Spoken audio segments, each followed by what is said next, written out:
warahmatullahi wabarakatuh. Ustaz. Waalaikumsalam.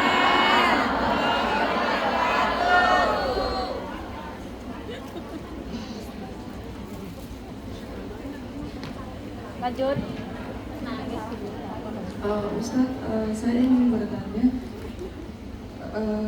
pengalaman saya sendiri, saya kan perkenalkan, saya Delta Fitriani asal Lampung. Saya salah satu jemaah Ustadz dari 2018 secara online.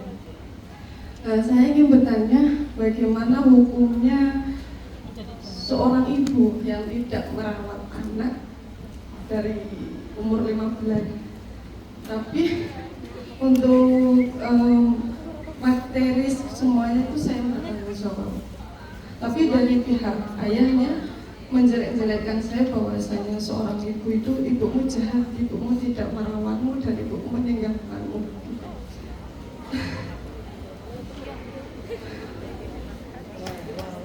Berarti Mbak udah keluar negeri sejak anak masih bayi? 6 sekitar 6 6 bulan. Kenapa harus keluar negeri? Pasti ada alasan mendesak ya? Ya, pada saat itu 2015 November anak lahir itu saya ikut mertua, dan saat itu mantan suami masih dalam posisi honor. Jadi yang mengharuskan saya dengan anak yang kembar, susu pempes semua kan memberatkan orang tua. Jadi saya terpaksa harus pergi ke luar negeri. Dan setelah itu saya disalahkan dari pihak mertua, mantan mertua, dari pihak anak sendiri pun sekarang sudah 9 tahun bahwa anak juga menyalahkan saya. Ibu jahat, ibu tidak mau saya.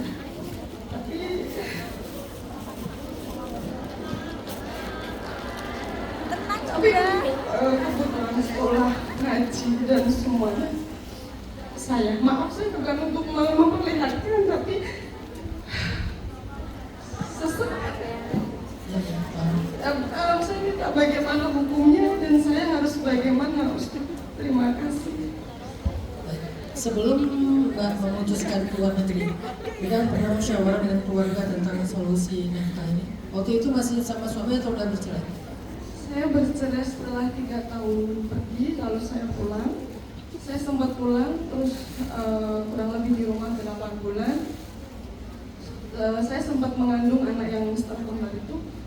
Mungkin karena saya stres, saya keguguran. Karena dari ayahnya itu tidak menerima karena keberatan materi ekonomi. Jadi saya stres, saya keguguran. Kami sepakat, saya pergi merantau lagi dan kami berpisah. Kami telah bersepakat. Ya.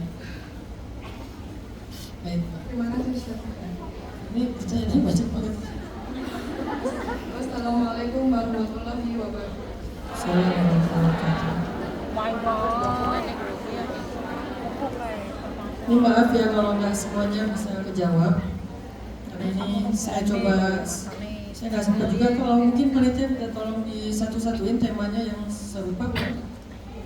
Jadi nggak semuanya saya bacain. Baik Mbak, pertama prihatin mendengar cerita Mbak tadi tentang kondisi di rumah sama keluarganya. Yang kedua, saat ini yang paling penting bukan bicara tentang salah dan benar menurut saya, tapi bicara apa maslahat terbaik yang bisa diambil dalam kondisi kayak gini. Karena kalau bicara salah dan benar itu kan relatif ya, semuanya ada bagiannya. Bagian suami, bagian mbak, bagian orang tua, bagian wali di sini bisa ayah, bisa saudara, bisa paman. Semuanya punya peran dalam hal ini. Salahnya kita di Indonesia adalah ketika ada masalah keluarga atau masalah rumah tangga, terutama masalah ekonomi, apalagi kalau sampai terjadi perceraian, itu para wali itu hilang seperti ditelan bumi. Tapi nanti kalau ada urusan warisan, biar mereka seperti bangkit dari kematian. Tiba-tiba muncul gitu. Itu yang terjadi di Indonesia. Walaupun nggak semuanya, tapi seringnya kayak gitu kan. Paman, kemudian saudara, ayah. Ini kan 3 ini wali nih. Tapi begitu ada masalah, misalnya cerai, anak perempuan ini nggak dinafkahi lagi oleh suaminya karena udah bercerai. Otomatis dia kan ke lingkungan, dia kesusahan dalam ekonomi kan. Maka siapa yang bertanggung jawab terhadap nafkah dia setelah dia cerai sama suaminya, setelah selesai masa iddah? Ayahnya, walinya. Kalau ayahnya nggak mampu atau mampunya cuma sepertiga, 2/3-nya ke siapa? Saudaranya cuma mampu sepertiganya lagi harusnya siapa? Paman dari ayahnya, kan gitu kan harusnya. Karena perwalian itu bukan cuma pas akad nikah, perwalian itu adalah tanggung jawab. Makanya kenapa mereka mendapatkan warisan supaya mereka bisa bertanggung jawab menafkahi. Bukan cuma dapat warisan karena darah doang, udah gitu pergi hilang, nggak fair banget kalau kayak gitu.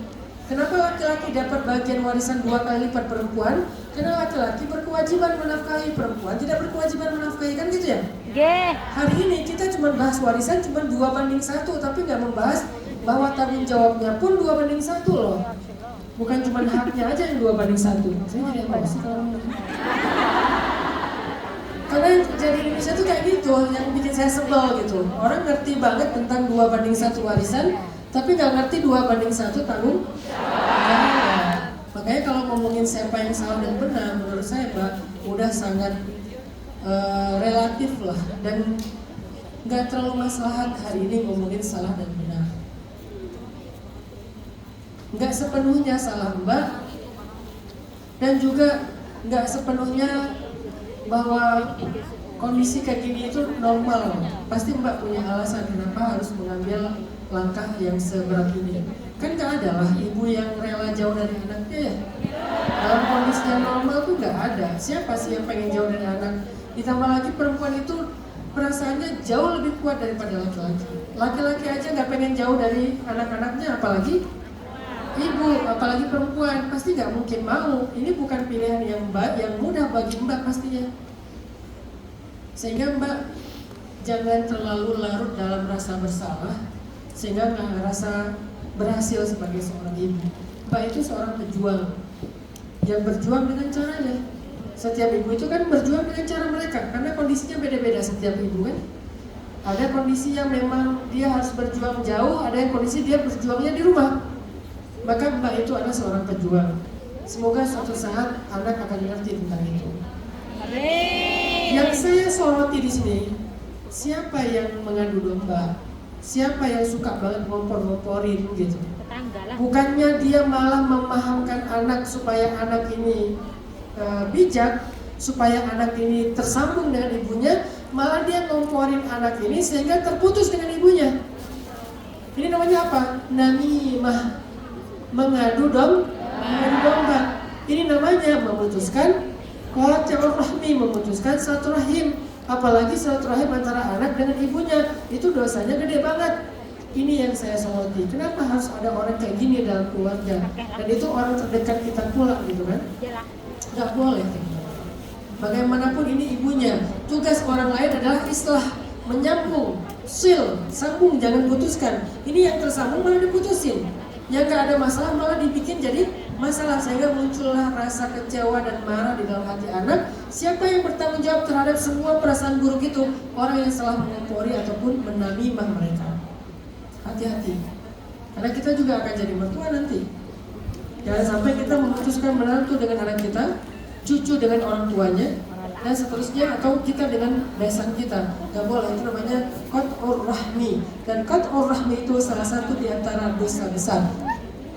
Belum lagi namimah. Namimah itu salah satu dosa yang menyebabkan azab kubur. Cuma 2 yang paling sering orang di azab kubur: namimah sama tidak bersih dalam istinja, dalam toharoh. Yang ketiga Mbak, saya nggak tahu kondisinya sekarang seberapa darurat. Kalau Mbak merasa bahwa kedaruratan itu mulai berkurang, pulanglah. Kalau Mbak merasa bahwa kedaruratan itu mulai berkurang, karena kita di sini kan karena darurat kan, walaupun akhirnya jadi nyaman ya. Awalnya darurat, akhirnya nyaman. Ya Bunda ya. Tadinya darurat banget pengen ke Hongkong. Kayaknya saya nggak akan lama, 2 tahun nggak akan pulang. Nggak sadar 12 tahun. Ya. Kalau kondisi kondisinya seperti Mbak, beda kan? Kalau nyaman tapi kondisinya oke, masih wajar, normal, di kampung oke. Tapi bagaimana kalau kondisinya kayak Mbak tadi, di rumah anak mulai merasakan marah, kecewa segala macam. Mbak timbang-timbang, apakah kedaruratan itu sudah mulai bisa dicarikan solusi lain? Sudah mulai berkurang? Maka kalau kedaruratannya berkurang, hukum fikihnya juga berubah. Kan fikih itu tergantung ilah kan, tergantung masalahnya. Kalau masalahnya darurat, yang nggak boleh jadi boleh.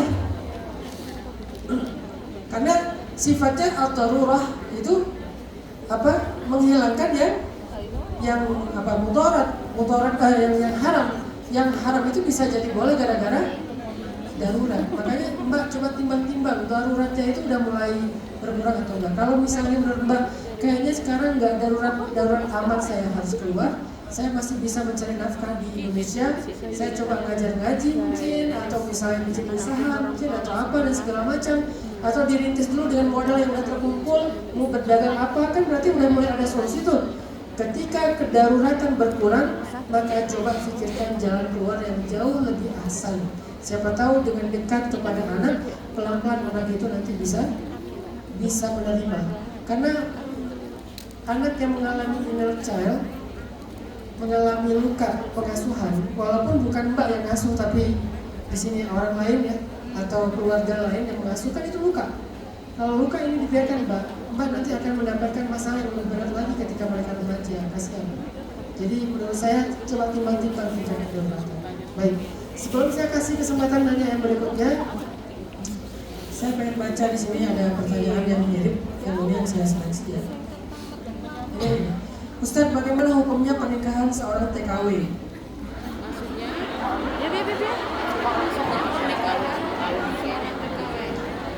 Maksudnya gini, orang yang sedang jadi pekerja di luar negeri, status pernikahannya masih sah atau enggak? Sementara dia merasa tidak lagi dinafkahi oleh suaminya. Saya kasih tahu, suami yang tidak menafkahi istri, pertama dosa kalau dia sengaja. Kedua, kalau dia tidak menafkahinya secara sengaja, tidak mau berusaha, dan kemudian mentelantarkan dalam waktu yang ditentukan, silakan konsultasikan ke KUA atau Departemen Agama, bukan ke UHA. Karena ini masalah fikih, harus ditanyanya kepada KUA yang akan mengetahui kira-kira waktu yang tepat untuk batalnya pernikahan. Saya nggak boleh mengeluarkan fatwa sembarangan. Segimanapun saya terkenal, saya nggak mau mentang-mentang ustadz gitu. Ketika ditanya asal jawab, nggak mau saya. Nanti ditanya di akhirat pertanggung jawabannya gimana? Apalagi ini terkait dengan rumah tangga. Orang saya bilang udah jatuh cerai, bahaya itu. Mending saya tangguhkan sampai mendapatkan lebih banyak pendapat dari ulama daripada saya terburu-buru memberikan pendapat. Menurut saya, kalau urusannya rumah tangga dan perceraian, yang paling mengerti adalah KUA dan Departemen Agama terdekat. Coba konsultasi ke sana. Tapi bahwa ini dosa yang dilakukan oleh suami mentelantarkan istri tidak menafkahi, ya. Bagaimana kalau suami nggak mampu, bukan nggak mau? Kalau nggak mampu, nggak dosa. Dan nggak dosa juga kalau istri membantu suaminya mencari nafkah, karena itu ihsan dari seorang istri. Lalu bagaimana kalau misalnya, ini ada lagi, wajibkah seorang suami menafkahi istri yang sama-sama lagi kerja? Meskipun istri punya penghasilan, suami tetap wajib menafkahi. Setuju? Jangan mentang-mentang istrinya udah punya tabungan 1 miliar, suaminya nggak merasa lagi perlu menafkahi. Kenapa? Menafkahi itu bagi laki-laki adalah harga diri. Bahasa Islamnya disebut dengan izzah. Sehingga kalau laki-laki masih punya harga diri, walaupun angka yang dia berikan jauh lebih kecil daripada penghasilan istri, dia tetap memberikan. Ini bukan tentang angka, ini tentang harga diri dan tanggung jawab. Dan kalian sebagai perempuan, hargailah berapapun yang diberikan suami kalian. Jangan mengecilkan pemberian suami, karena yang dia berikan itu adalah kehormatan dia. Sehingga ketika kalian mengecilkan angka yang dia berikan, kalian seperti menginjak-injak kehormatan laki-laki. Dan bagi laki-laki itu sensitif banget. Ini curhat laki-laki. bagi laki-laki itu sensitif banget. Ketika dia memberikan semampu dia, ternyata angkanya masih di bawah standar kalian tidak menghargai, kalian sama dengan menginjak-injak harga dia. Dan bagi laki-laki itu big deal, ekstrim nanti ekspresinya, reaksinya bakal ekstrim. Baik, lanjut ya. Menjadi wanita ambisius itu salah nggak Ustaz? Ambisius itu apa? Apa arti ambisius? Ambisius itu artinya banyak pengennya, bukan menginginkan sesuatu dengan kuat. Kalau menginginkan sesuatu secara kuat namanya bukan ambisius, namanya orang yang punya tekad. Bahasa Islamnya azam. Bahasa Islamnya azam. Dia punya tekad, makanya dia punya keinginan yang kuat terhadap sesuatu. Itu gak apa-apa kalau berazam. Makanya ayatnya fa'idha azamta fatawakkal 'ala Allah. Kalau kamu punya sebuah tekad, maka bertawakallah kepada Allah. Serahkan kepada Allah hasilnya, lakukan saja. Atau di dalam surat Al-Isra, fa'idha faraghta fansab wa ila rabbika farghab. Kalau kamu udah selesai dengan satu urusan, bersungguh-sungguhlah dengan urusan berikutnya dan serahkanlah hasilnya kepada Allah. Itu namanya azam, bukan ambisius. Kalau itu boleh. Tapi kalau ambisius, ini pengen, semua pengen. Ini identiknya dengan greedy. Greedy itu identik dengan apa? Tamak. Kalau ini yang dimaksud dengan ambisius, jangankan perempuan, laki-laki pun nggak boleh. Nggak ada bedanya perempuan dengan laki-laki. Jadi yang mana yang dimaksud dengan ambisius? Azam atau greedy, tamak? Kalau azam, laki-laki dan perempuan sama-sama boleh. Kalau menginginkan sesuatu, maka bismillah, usahakan, perjuangkan, hasilnya serahkan kepada Allah. Tapi kalau semuanya pengen beli ini, pengen beli itu, pengen punya ini, pengen punya itu namanya tamak. Jangankan perempuan, laki-laki pun nggak boleh sama. Tidak ada bedanya laki-laki dan perempuan. Ustadz, gimana solusinya kalau kita ragu menikah? Jangan menikah. Jangan menikah. Kenapa ragu? Karena dia belum kenal dengan calonnya. Maka jangan menikah gara-gara nggak enak sama orang lain. Jangan menikah karena pengen FOMO, takut FOMO. Jangan menikah karena takut ketinggalan zaman. Jangan menikah karena kita terpaksa. Jangan menikah karena kita pengen pelampiasan. Jangan menikah karena kita lagi pengen membuktikan kepada mantan. Jangan. Menikahlah dengan rasa yakin dan sudah mantap. Jadi kalau masih ragu, jangan dulu. Jangan berkomitmen. Ta'aruf. Ragu menikahnya Ustaz, bukan ragu orangnya. Ya udah, siapkan diri. Karena ketika kita masih ragu, artinya kita belum siap. Maka barang siapa yang belum siap, kata Nabi, hendaklah dia berpuasa. Kalau kan dengan berpuasa, hendaklah dia dengan cara memperbaiki diri. Jangan menikah dalam keraguan, ragu kepada orangnya, ragu kepada diri sendiri. Jangan, karena kita akan menzalimi diri kita dan orang lain. Bagaimana hukumnya? Ustaz, bagaimana dengan perempuan yang tidak menginginkan pernikahan? Tadi ragu, sekarang gak pengen. Gimana perempuan yang tidak menginginkan pernikahan? Tidak menginginkan pernikahan? Haram. Kenapa? Pernikahan adalah salah satu di antara sunnah Nabi. Faman raghiba an sunnati falaysa minni. Siapa yang gak menginginkan sunnahku, maka dia bukan umatku, kata Nabi. Antara tidak mau menikah dengan belum siap menikah itu dua hal yang berbeda. Kalau kalian gak siap gak apa-apa. Kalau kalian belum siap gak apa-apa. Kalau kalian masih pengen berkarir gak apa-apa. Kalau kalian pengen memantaskan diri gak apa-apa. Tapi kalau kalian pokoknya aku gak akan mau menikah, itu yang apa-apa. Jadi tidak menginginkan menikah itu dosa dalam Islam. Kalian belum bisa berjilbab, ya udah jilbab semampunya dulu. Belum bisa syar'i banget, gak apa-apa. Tapi kalian bilang jilbab itu gak halal, gak wajib, itu dosa. Gitu ya, jadi syariat itu jangan dirubah-rubah dengan keinginan kita, tapi kita menjalankannya semampu kita. Yang halal tetap halal, yang haram tetap haram. Yang wajib tetap wajib, yang makruh tetap makruh. Tentang kita adalah tentang kemampuan, bukan tentang syariat itu jadi berubah atau tidak. Makanya tidak menginginkan menikah nggak boleh, tapi belum mampu menikah kita sangat mengerti. Setiap orang punya kemampuan, jadi siapkan diri. Ustadz, gimana hukumnya jika suami berganti nomor selama 3 bulan dan tidak bisa diajak komunikasi?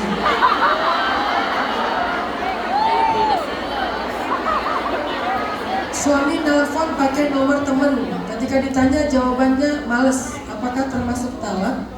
Enggak termasuk talak, tapi ini mulai ada indikasi bermasalah. Dan sebelum kita mencari salah orang lain, coba belajar muhasabah diri kita. Jangan-jangan di nomor yang lama udah terlalu banyak omelan kita yang dia nggak sanggup baca, maka berhentilah mengomel. Jangan-jangan chat kita banyak di sana di nomor itu dan dia nggak sanggup, kena mental dia. Setiap hari diomelin, setiap hari diceramahin, kena mental. Makanya dia ganti nomor. Maka coba perbaiki diri kita. Siapa tahu yang membuat dia ganti nomor adalah komunikasi kita nggak sehat, yang toksik selama ini. Cara kita berkomunikasi, jumlah kalimat yang kita pilih, karena setiap kata itu akan dipertanggungjawabkan. Jadi kalau kalian ngomong dengan suami, lihatlah kata demi kata, karena semuanya akan dipertanggungjawabkan oleh Allah. Allah akan minta pertanggungjawaban. Kenapa kamu mau membicarakan kata ini? Kenapa kata ini? Kenapa kata ini? Semakin sedikit kalimat yang menyinggung suami kita, pasangan kita, insya Allah semakin solehah diri kalian di mata Allah. Baru yang kedua, cari tahu dengan orang yang kita percaya. Kenapa dia ganti nomor? Jangan-jangan dia kena pinjol.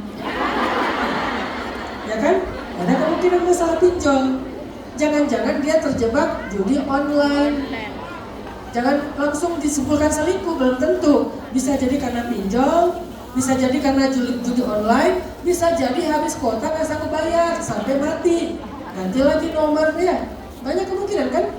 Belajar husnuzon dulu sebelum kemudian nanti ditabayyun. Gitu. Ustaz, bagaimana cara mengatasi trauma pada korban perselingkuhan? Dan apa ciri-ciri kita sudah sembuh dari trauma? Pakai gambar melet. Tahu melet? Keluarin lidah. Itu maksudnya apa ya? Oke. Gimana cara mengatasi trauma terhadap perselingkuhan? 1. Perbaiki cara kita mengenal seseorang. Makanya Islam punya syariat yang namanya ta'aruf. Ta'aruf itu bukan pacaran Islami. Ta'aruf itu bukan intimate, hubungan dekat, bukan. Ta'aruf itu kayak kita lagi, kalau dalam bisnis itu namanya visibility studies. Apa ya? Riset lah. Ta'aruf itu riset, bukan kenalan, bukan. Kalau kenalan kan kita datang, bertamu, terus dekat, terus sering chat, komunikasi ya. Enggak gitu ta'aruf. Ta'aruf itu riset. Bisa dengan bertamu, bisa dengan kenalan, tapi intinya riset, mempelajari tentang dia. Itu hakikat dari ta'aruf, itu mempelajari tentang orang yang kita akan berkomitmen, pelajari. Bisa kita langsung, bisa orang yang kita percaya, bisa dengan berbagai macam ujian, tes. Termasuk tes psikologi kalau sekarang menjadi hal yang penting itu. Menurut saya salah satu di antara program ta'aruf yang wajib dilakukan sekarang adalah tes psikologinya. Dia apa? Bukan mau cari tahu kekurangan orang, bukan. Biar kita nyambung. Misalnya, apakah dia feeling, apakah dia thinking, apakah dia sensing, apakah dia intuiting, apakah dia orangnya perceiving, apakah dia introvert, extrovert. Tes wetonnya. By the way, saya kemis legi. Kenapa Ustaz kok ngomongin weton? Saya nggak percaya ramalan weton, tapi saya percaya tentang psikologi weton. Karena menurut saya weton itu adalah ilmu psikologi versi tradisional orang tua kita dulu. Kalau sekarang ada yang namanya Stephen, ada yang namanya MBTI, ada banyak metode untuk mempelajari psikologi, mengetes psikologi. Dulu namanya weton. Saya abaikan bagian ramalannya, tapi saya mempelajari karakteristik dari setiap lahirnya, karena itu adalah ilmu psikologi nenek moyang kita dan itu bagus. Yang bermasalah cuma ramalan. Saya pas baca diri saya di MBTI, di Stephen, di Wotton, itu nyambung. Saya sebagai kemisologi, di Stephen saya, di MBTI saya, oh gini ya tentang diri saya. Istri saya pelajari juga, oh gini istri saya. Anak saya, oh gini anak-anak saya. Sehingga saya tahu bagaimana harus berkomunikasi dengan mereka. Itu penting dalam ta'aruf. Bahkan di beberapa metode sampai disimpulkan yang ini tuh kalau dengan ini dia agak banyak challenge-nya, sehingga kalau kamu harus siapkan ini, itu dipelajari. Jadi sekarang sebelum kalian menikah supaya nggak diselingkuhin, cobalah jalankan fikih ta'aruf sebaik mungkin. Tapi kan dulu nggak ada tes psikologi Ustaz. Iya, tapi Nabi orang yang ngerti psikologi. Para sahabat ngerti tentang karakter, belajar dari Rasulullah, walaupun dulu namanya bukan psikotes, tapi mereka paham dengan melihat wajahnya, melihat telapak tangannya, melihat tentang lingkungannya, mereka paham kok. Melihat cara dia duduk, cara dia berdiri, cara dia ngomong, mereka paham. Ini orang introvert, extrovert, perceiving, judging, apa, mereka paham. Sekarang ilmu itu disebut dengan ilmu psikologi. Ada tes namanya psikotes dengan berbagai macam metode. Melakukan itu penting untuk bisa memiliki pasangan yang nyambung. Anak-anak apalagi penting untuk bahan ilmu parenting. Kita nggak bisa menjadi seorang ayah atau ibu yang baik kalau kita nggak kenal anak kita. Kita cuma pengen mereka jadi seperti kita, salah. Harusnya kita nggak memaksakan mereka jadi seperti kita, tapi kita mendukung mereka menjadi diri mereka yang terbaik, versi mereka, bukan versi kita. Inilah masalah pendidikan orang tua yang belum paham tentang psikologi. Makanya perlu belajar ta'aruf, fikih ta'aruf, salah satunya psikotes.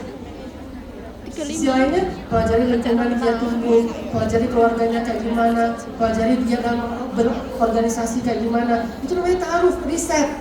Jadi ta'aruf itu nggak harus intimate, nggak harus sering chat. Yang penting kita nggak riset tentang seseorang dan lakukan berbagai macam metode riset, termasuk ujian, uji tes, termasuk mempelajari lingkungan sosialnya dan seterusnya. Bahkan kalau perlu mempelajari tentang kesehatan fisiknya, dia punya penyakit apa aja yang akan jadi penyakit turunan kan ya? Gak apa-apa, selama itu niatnya untuk serius dan bisa menjaga aib orang lain tidak dibongkar kalau itu aib. Misalnya, maaf ya, dia punya penyakit menular kayak HIV. Itu kan harus dites ya. Siapa tahu sebelum menikah dia orangnya suka jajan. Dia orangnya nggak bisa menjaga dirinya. Dia orangnya pakai obat-obatan, drugs, narkoba, sehingga dia diam-diam punya HIV. Atau setelah di psikotes ternyata dia LGBT. Banyak sekarang loh. Sekarang banyak orang yang setelah menikah baru tahu suaminya itu gay. Setelah menikah baru tahu istrinya itu lesbi misalnya. Setelah menikah baru tahu ternyata pasangannya itu mengalami gangguan secara seksual, fitrah lah ya, gangguan kefitrahannya. Itu harus dites sebelum menikah. Sekarang makin kompleks masalah pernikahan, makanya kenapa ada istilah marriage is scary. Sebetulnya solusinya sederhana, ta'aruf, riset lebih dalam lagi, jangan buru-buru. Makanya tadi ada yang nanya, kalau ragu gimana Ustaz? Jangan. Kenapa? Karena berarti kita belum siap. Penting sih tes, mempelajari latar belakangnya, kalau perlu biologisnya, tes darahnya, apakah dia HIV. Di Bandung di tempat saya, 2023 sekian puluh ibu-ibu rumah tangga mendapatkan HIV. Tertular HIV. Dari siapa? Dari suaminya. Kenapa suaminya? Karena suka jajan. Sehingga kalau ibunya HIV, berarti anaknya HIV. Kasihan nanti anaknya. Jadi wajib. Menurut saya itu fair, nggak apa-apa. Kalau dia nggak mau, berarti dia menyembunyikan sesuatu, ya udah nggak usah. Penting dengan kondisi hari ini tuh penting, bahkan ngetes darahnya, ngetes psikologinya penting. Saya kira itu, saya kasih kesempatan lagi satu orang lagi kalau ada yang mau. Langsung tes ya.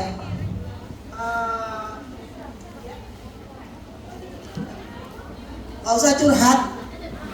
Pertanyaan.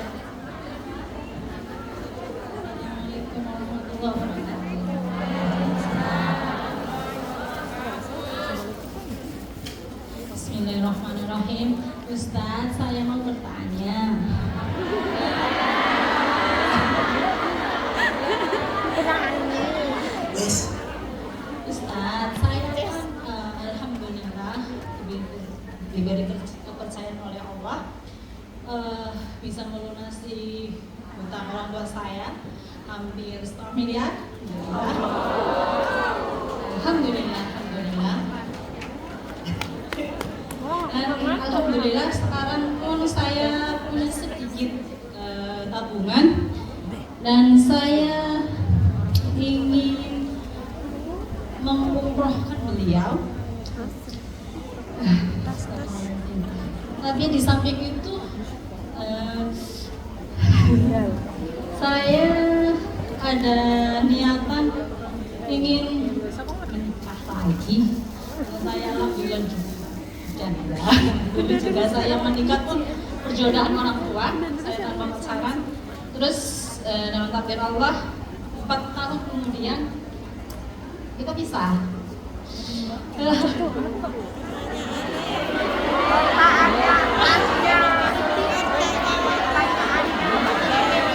Saleha, ya.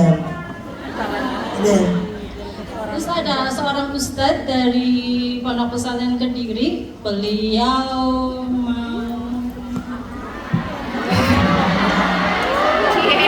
Harus tenang kan?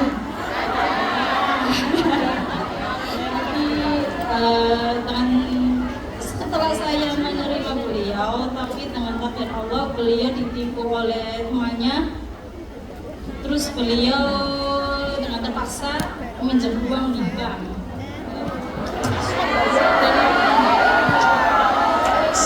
Diam, ditelok adanya.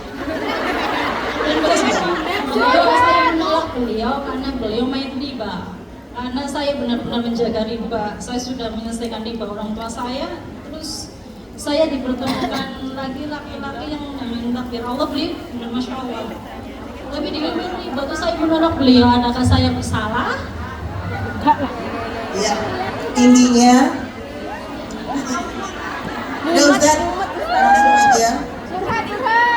Ya, saran saya tunggu sampai utangnya lunas.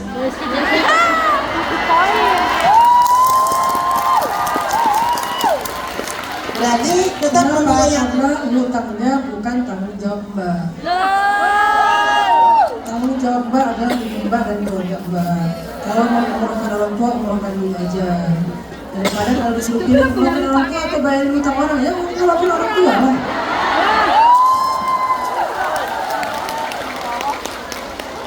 Nanti biar Allah yang merencanakan yang terbaiknya seperti apa. Segera begitu.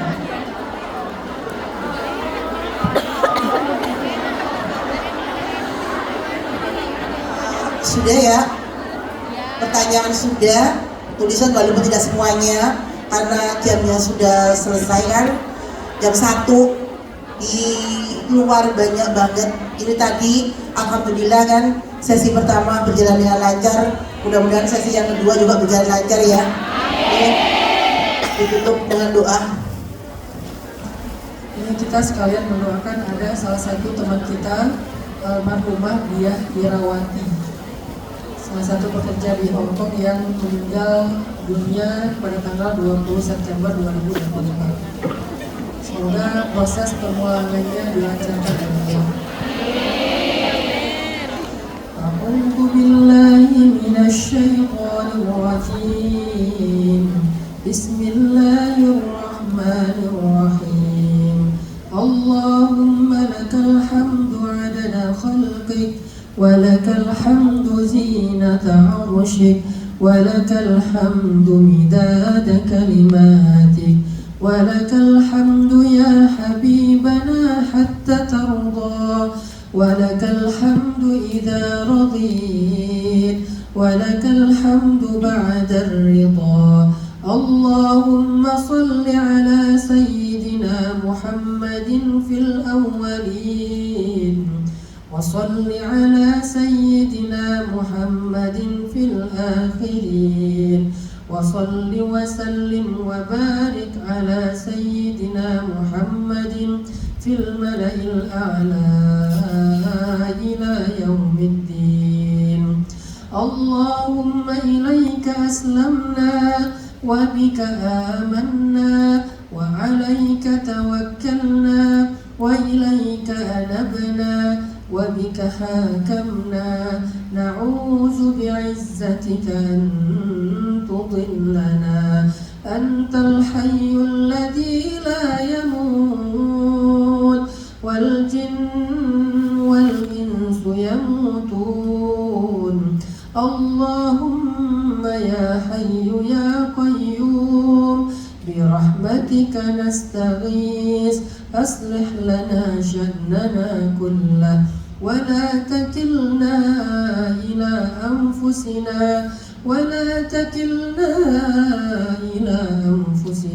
طرفة عين ربنا آتنا من لدنك رحمة وهيئ لنا من أمرنا رشدا واجعل لنا من كل ضيق مخرجا ومن كل هم فرجا ومن كل عسر يسرا اللهم إنا نسألك رضاك والجنة ونعوذ بك من سخطك والنار ربنا هب لنا من أزواجنا وذرياتنا قرة أعين واجعلنا للمتقين إماما اللهم أعطي كل واحد منا مسألته وقضي كل واحد منا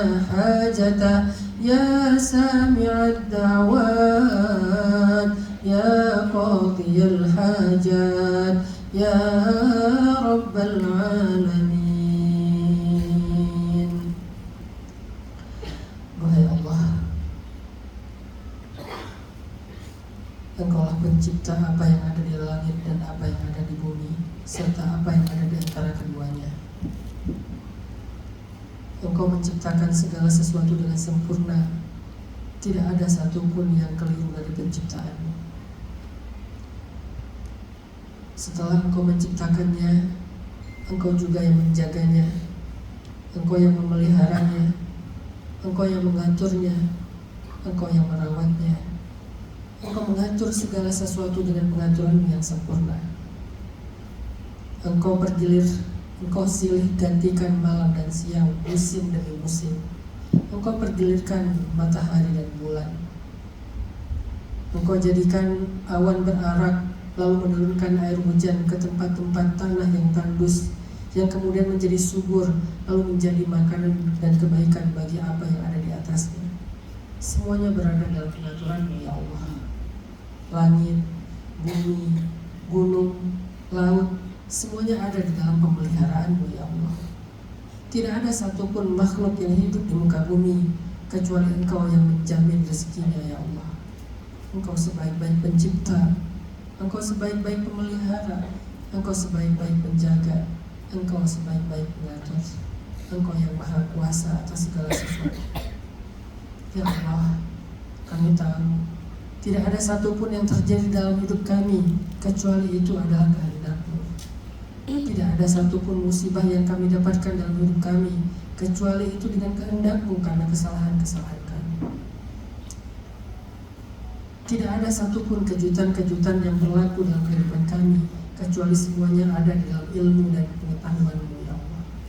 Engkau yang berkehendak, Engkau yang menentukan, Engkau yang mengatur. Maka kami pasrahkan diri kami kepada Engkau ya Allah. Ketika kami ada jauh dari keluarga kami di sini di Hong Kong, takdir ini adalah kehendak-Mu ya Allah. Engkau yang telah memberikan jalan hidup bagi kami sehingga sampai kami ada di sini. Maka kami ridho dengan semua takdir dan keputusan-Mu ya Allah. Meskipun jauh dari keluarga bukan hal yang mudah, jauh dari orang-orang yang kami sayangi bukan hal yang ringan bagi kami. Sering kami rindu kepada mereka, sering kami khawatir tentang keadaan mereka. Kadang kami mendengar kabar mereka sakit, mereka dalam keadaan sedang mendapatkan kesusahan. Rasanya ingin kami menyerah ya Allah. Tapi pada akhirnya kami sadar, kami bukan yang penjaga terbaik bagi mereka. Engkaulah sebaik-baik penjaga terhadap mereka. Kami bukan orang yang paling baik dalam merawat mereka. Engkaulah sebaik-baik yang merawat mereka. Maka ya Allah, dengan penuh kesadaran dan keimanan, Kami ingin menitipkan keluarga kami kepada Engkau ya Allah. Kami ingin menyerahkan urusan kami kepada Engkau ya Allah. Engkau yang pasti akan menjaga segala titipan dengan penjagaan terbaik. Kami titip keluarga kami ya Allah, pasangan kami, anak-anak kami, orang tua kami, saudara kami, harta kami, rumah kami, pekerjaan kami, diri kami, nasib kami, keselamatan kami, masa depan kami dan keluarga kami. Kami titipkan kepada Engkau ya Allah. Uruslah kami dengan pengurusan-Mu yang baik. Aturlah kehidupan kami dengan pengaturan-Mu yang sempurna. Pilihkanlah untuk kami pilihan-pilihan yang Engkau ridhoi, yang akan membawa kami kepada kebaikan-kebaikan ya Allah. Kami bingung ya Allah, kami capek ya Allah, kami lelah ya Allah. Kami tidak mampu mengurus hidup kami sendiri ya Allah. Kami hanya ingin Engkau yang mengurus kami dan keluarga kami ya Allah. Ya Rabbana, semua yang terjadi dalam hidup kami adalah kehendak-Mu. Meskipun penyebabnya adalah dosa-dosa dan keburukan kami sendiri, tapi itu tidak terjadi tanpa kehendak dari-Mu ya Allah. Engkau yang berkehendak kami ditimpa dengan satu ujian dan musibah, maka kami meminta dengan kehendak-Mu. Bantulah kami ya Allah. Berikanlah kami jalan keluar ya Allah. Tunjukkanlah kami keajaiban-keajaiban ya Allah. Berilah kami kemudahan bersama dengan kesulitan ya Allah. Jangan biarkan kami menjadi orang yang berputus asa dalam kesulitan dan menyerah dan tidak lagi berharap apa-apa kepada-Mu ya Allah. Bantulah saudari kami Bunda Nuris dalam setiap masalahnya. Mudahkan urusan-urusannya. Angkatlah derajatnya dengan masalah yang dia hadapi saat ini. Ya Allah, mudahkanlah saudari kami almarhumah Diah Irawati dalam pengurusan proses pemulangan jenazahnya. Semoga dia bisa dikuburkan di kampung halamannya, sehingga diterima oleh keluarganya, diziarahi oleh orang-orang tercintanya dalam cara yang lebih baik ya Allah. Ya Allah, kami titipkan segala urusan-urusan kami, masalah harta kami, kerjaan kami, keluarga kami, kekecewaan kami. Sembuhkanlah sakit kami ya Allah. Sembuhkanlah luka kami ya Allah, baik luka zahir maupun luka batin. Jangan biarkan kami larut dalam marah dan dendam ya Allah. Jadikanlah hati kami hati yang lapang dan pemaaf, karena tidak akan bahagia orang yang hatinya sempit dan pendendam. Ya Allah, angkatlah derajat kami dalam setiap ujian dan keburukan yang kami dapatkan. Angkatlah derajat kami ya Allah dari setiap ucapan buruk yang kami terima, dan setiap tuduhan dan fitnah yang ditujukan kepada kami. Angkatlah derajat kami, gugurkan dosa kami. Ya Allah, jadikanlah dalam setiap kesedihan kami ada kesenangan dan kebahagiaan. Hiburlah kami ya Allah. Ya Allah, jadikanlah usia kami usia yang berkah. Pertemukanlah kelak kami dengan keluarga dalam keadaan utuh ya Allah. Rabbana atina fid dunya hasanah wa fil akhirati hasanah wa qina adzabannar. Subhana rabbika rabbil izzati amma yasifun wa salamun alal mursalin walhamdulillahi rabbil alamin. Al-Fatihah.